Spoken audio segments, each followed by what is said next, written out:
Update करते हैं आपको गुजरात से शमशाद अली मलिक की तफसीलात के मुताबिक। गुजरात पुलिस का मंशियात फरोशों के खिलाफ ग्रैंड ऑपरेशन। थाना शाहीन पुलिस ने दौरान ऑपरेशन बदनाम जमाना मंशियात फरोश जहीर बेग के 3 फ्रंटमैन गिरफ्तार कर लिए, मुकदमात दर्ज। तफसीलात के मुताबिक डीपीओ गुजरात तौसीफ हैदर की सरबराही में गुजरात पुलिस का मंशियात फरोशों के खिलाफ क्रैकडाउन जारी है। मंशियात फरोशों के खिलाफ खसूसी ऑपरेशन के लिए तैनात किए गए नए SHO थाना शाहीन मुजाहिद अब्बास ने अपनी टीम की हमरा मंशियात सप्लायर्स के खिलाफ क्रैकडाउन शुरू कर दिया।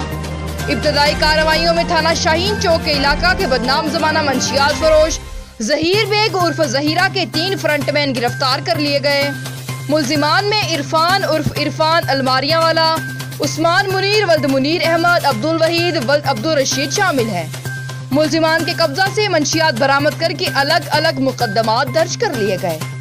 दौरान इन्वेस्टिगेशन मुल्जिमान ने इंकशाफ किया कि वो मोहल्ला मुस्लिमपुरा के रिहायशी मंशियात फरोश जहीर उर्फ जहीरा से मंशियात लेकर मुख्तलिफ इलाकों में सप्लाई करते हैं, जबकि जहीर उर्फ जहीरा की गिरफ्तारी के लिए छापे मारे जा रहे हैं। डीपीओ गुजरात तौसीफ हैदर का कहना था कि गुजरात पुलिस मंशियात फरोशी की लानत को खत्म करने और नौजवान नस्ल को तबाही से बचाने के लिए पुरअज़्म है।